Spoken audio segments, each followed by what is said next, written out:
Good day to our future educators and law enforcers. Welcome to our pre-recorded discussion. Okay, let's just have a review of this topic that you have discussed with Miss Joanna and the reporters of this topic. This is just to deepen your understanding on this lesson. So in this session, I added some important notes, which is the key standards that you have to learn in this subject. And at the end of this session, you will be able to understand the factors of developing or building a nation. Okay, but before that, let me just remind you that science is all about the natural phenomena in the physical and the natural world.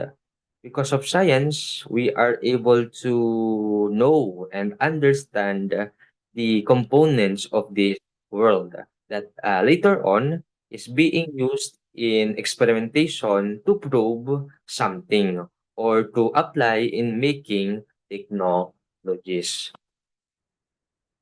Now, when we are referring to a technology naman, it is the application of the scientific knowledge. And technologies are made because of the needs of a specific society. So, and the reason kung bakit mayroong rapid changes in the world, ito ay dahil sa patuloy 'no, na pag-unlad ng technologies which is very beneficial for the society and for the development of a nation. Our progress as a nation can be no swifter than the progress or than our progress in education. The human mind is our fundamental resource, and this is a statement from John F. Kennedy, which I really like. No, to simplify this statement of John Kennedy about nation development, progress is not evident if education is weak. Education is the cornerstone of any nation's development. If intellectual capacity of a countryman is weak, ang economic progress no, ay mabagal din. And as a result, mahina no, ang ekonomiya. Kapag mahina ang ekonomiya, mahirap o marami. No, ang maghihirap o marami ang magugutom. If education of a state is weak, automatic no, na ang mga leaders or official ng government ay mahina din. Eh, 'di ba ang government ang siyang nagpangunahing nagtataguyod ng pagbuo ng isang nasyon. So weak education can lead to different social issues such as economic crisis, no, war, and etc. Kaya naman pansinin ninyo 'no, na ang, mga saktor o sectors na nagtataguyod ng education ang siyang binibigyan ng mas malaking pondo ng government. Bakit kaya? It is because they believe 'no, that education plays important role in building a nation.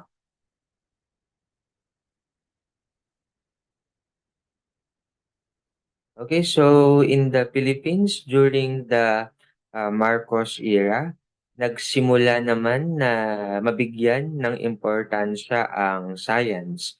So konstitusyon ng diktador na si Marcos ang kahalagahan ng science and technology in developing nation in terms of infrastructures and building institution that can help the government in increasing progress in the economics and public services. No? At upang tugunan ang pagpapaunlad ng technology and science sa Pilipinas, itinatag ni Marcos ang NSB or National Science Development Board noong 1958. This is under the Republic Act 2067 or kilala sa Science Act of 1958. Layunin, no, ng institusyon na ito na i-promote ang scientific research and development sa Pilipinas. Mag-conduct ng mga scientific researches, no, to develop technologies that will be beneficial for our country. Okay? And later on, in 1981 naman, ni-reorganize, no, ang NSDB, no, and transform it to National Science and Technology Authority or NSTA. No? This is under the Executive Order number 784. Uh, it happened, no, still under the administration of the late President Marcos. And during this time, ang NSTA ay nagkaroon na ng kapangyarihan na bumuo, no, ng mga pulisiya at programa upang mas paigtimin ang research and development sa Pilipinas. Kasama rito ang mga programa gaya ng halimbawa, scholarships and trainings, no, particularly in science and technology. While in 1987 naman, under the administration of Corazon Aquino, no, ina ng kalayaan ng Pilipinas mula sa diktador na si Marcos, ay nirestructure niya ang NSTA into full cabinet level. So, ibig sabihin nun, mayroon ng itinalagang tao sa gobyerno upang manguna, no, sa pagpapaunlad ng science and technology sa bansa. And from NSTA, it transformed to the Department of Science and Technology or DOST kung nasaan sa ngayon. So this is under the Executive Order number 128. Okay, while during the regime of President Fidel V. Ramos naman, he introduced key laws that promote science and technologies in the Philippines by providing, no, financial assistance, scholarships, and other opportunities for Filipinos, no, who have deep interest and exceptional contribution in the development of Science and Technology in the Philippines. So first one here is the Republic Act 7459 or the Investors Incentive Act of 1992. From the words used in this act, this is for the Filipino investors who has exceptional innovations, no, that are beneficial, no, for our country. So makatatanggap sila ng mga benepisyong gaya ng tax exemption, financial assistance, support in commercialization of their innovations, and they have the opportunity then to participate sa mga local exhibition. So isa sa mga nakinabang sa ganitong programa ng pamahalaan ay si Dr. Virgilio Malang. Okay, so the investor of the fungus activated organic fertilizer na ngayon ay kapaki-pakinabang sa mga maraming magsasaka, particular, no, sa pagtulong sa pagkakaroon ng mas malaking bilang ng ani sa bansa. Okay. Isa pa sa mga nakinabang sa ganitong programa ay si Miss Aisa Mejino, no? Isa siyang engineer, professor, and environmental advocate. And one of her greatest contributions naman in the field of science and technology is the SALT or Sustainable Alternative Lighting Lamp. A lamp na pinapagana ng saltwater or tubig alat. So napakalaki ng kapakinabangan nito, no, especially in the rural areas ng Pilipinas. And of course, no, sa environment 'no, sa lessen ng pollution. Okay, so just to emphasize, ilan lamang sila sa mga nakatanggap ng ganitong, support from the government through the Republic Act of 74 or Republic Act 7459.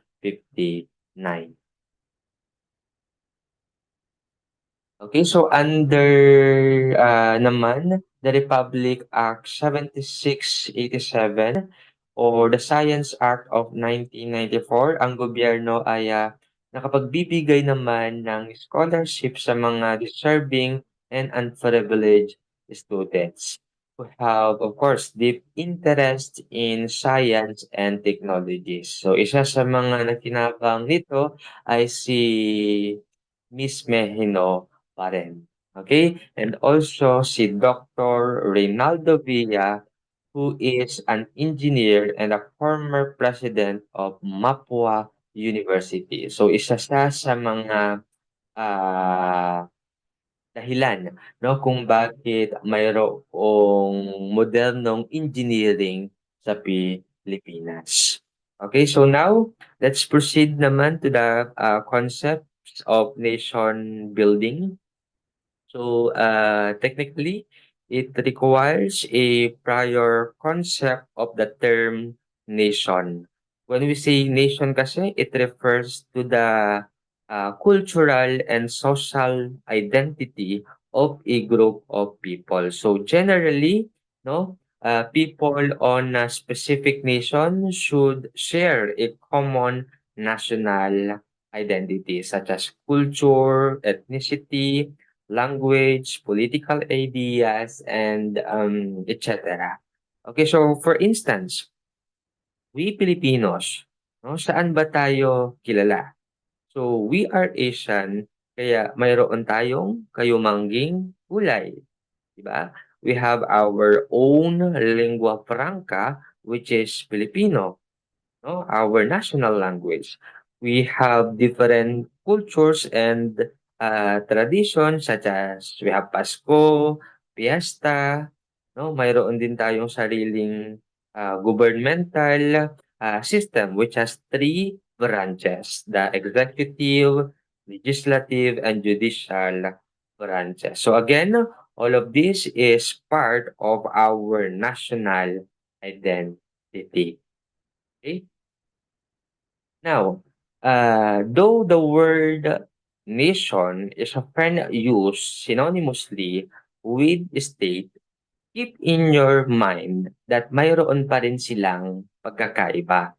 Just like what I have said a while ago, nation refers to cultural and social identity, of a specific country. So kasama dito ang lahi or ethnicity ng mamamayan, wahe, kasaysayan na mayroon sila, mga paniniwala at tradisyon. While when we say state naman, it is more on referring political entity such as ruling territory, government, and sovereignty or authorizing a state to govern itself. So, in state, there is a legitimate use of force sa pamamagitan ng pagpapatupad ng batas upang mapanatili ang kapayapaan, kaayusan, at seguridad ng isang lipunan sa loob at labas nito. So, all of this naman define as state. Okay?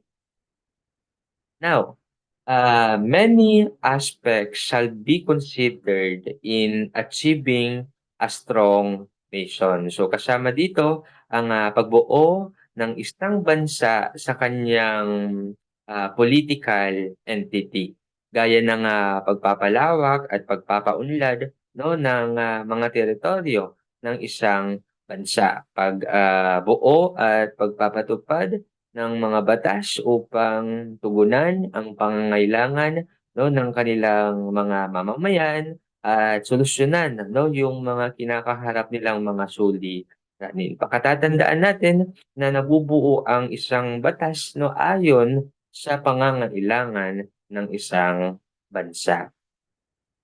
And also part of a strong nation is establishing different institutions. So nagiging balanse no ang pagpapatakbo sa isang bansa dahil sa mga ahensya no na itinatalaga ng gobyerno upang ang layunin ay magsaliksik no, magpaunlad at magtaguyod no ng mga layunin ng isang bansa. So sa Pilipinas na itataguyod sistematiko ang edukasyon at pangangailangan ng mga manggagawa 'no, dahil sa institusyong nag-i-implement nito which is ang Department of Education at Commission on Higher Education 'no. Mayroon din tayong institusyong nagpapanatili ng kapayapaan at katarungan which is the Department of Justice 'no.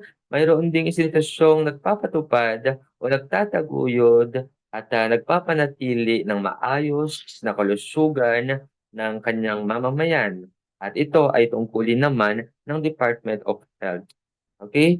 At marami pa 'no na mga institution na ang layunin 'no ay mapabuti ang pamumuhay ng mamamayan sa isang bansa. Okay, so a government should also lead and unite its countrymen. Oh, for what? For the betterment of its country. So a government can do this by supporting its mamamayan to build their selves and sense of purposes, making them feel no that they are belong. So there should be no an inclusivity. Okay, such as for instance, no providing quality education and other quality public services for all. So because at the end of the day, no, nakadepende pa din ang yaman ng isang bansa sa husay at tagumpay ng kanyang mamamayan. David Riesman, who is an economist, emphasized the importance of social, political, and economic institution in shaping development outcomes.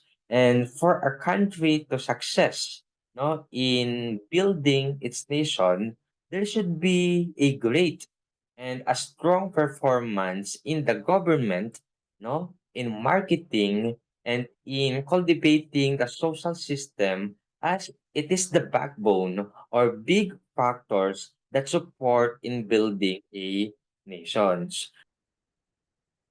Isa sa mga tungkulin ng gobyerno ang bumuo at mag-implement 'no, ng mga batas at magpanatili ng kapayapaan sa isang bansa. Bukod dito, nagiging epektibo ang isang gobyerno kung kanyang natutugunan ang pangangailangan ng mamamayan sa pamamagitan ng epektibong serbisyong pampubliko. At isa din sa responsibilidad ng gobyerno ang bantayan at palakasin ang national defense ng isang bansa 'no, para sa anumang banta ng sigalot o digmaan. Okay, kinakailangan ding mag-exert ng effort ang government sa pagpapaunlad ng mga infrastructure o establishments gaya ng national highways, factories, schools, hospitals, at iba pang mga establishments 'no, dahil mayroon itong malaking epekto sa economic progress at pagpapanatili 'no, ng balanse sa lahat ng aspeto ng pamumuhay ng isang tao sa isang bansa. Samantala, evident naman ang economic growth ng isang bansa if it is marketable and it has exceptional marketing strategies. Dahil dito natin masusukat no ang isang yaman ng isang bansa. So investment is also important for economic growth and also investors because they can help a country to create jobs, no, that can result para malesen ang mga nabubuhay ng mahirap at nagugutom, no? And next is social system, which focuses naman into developing, preserving, cultivating cultures and social identity, which I discussed a while ago. Okay? Okay, next, economic growth and social welfare. So as per David Arisman, hindi lang nasusukat ang yaman ng isang bansa ayon sa outcome, no, ng kanyang GDP or gross domestic product or economic achievements, because without equitable distribution of the wealth of a country, no, without addressing the social needs, no, social welfare, marami pa rin ang maghihirap, no? Marami pa rin ang magiging mangmang at marami pa rin ang magugutom. And with that, no, magiging mabagal pa din ang development ng isang nasyon. Okay? Next, humanism and economic development. I think it is one. This is one of the problems or hindrances in many governments in building a nation. There is no humanism and economic development, no? Especially here, no, in the Philippines. Kung pag-aaralan nating mabuti, no, ang assets na mayroon tayo sa Pilipinas, masasabi natin that we are very marketable, no? The geographic assets that we have, such as, our beautiful landscapes, beaches, we have, very profitable tourism. But what do you think is the reason bakit kasama pa rin tayo sa mga pinakamahirap na mga bansa, 'di ba? Come to think of it, again, it is because sa mga leaders or officials na hindi makatao ang gawi sa gobyerno. So they are the real reason kung bakit marami ang naghihirap at namamatay, no, sa gutom. So they are not only magnanakaw, no, but also they are mamamatay tao. Okay? So to emphasize once more, genuine economic progress cannot be achieved if human well-being and values are not prioritized. Okay, so economic growth is not meaningful unless, no, it takes into account the needs, rights, and overall welfare of people. Okay, I think that's it. That's all for this session. Thank you so much for listening.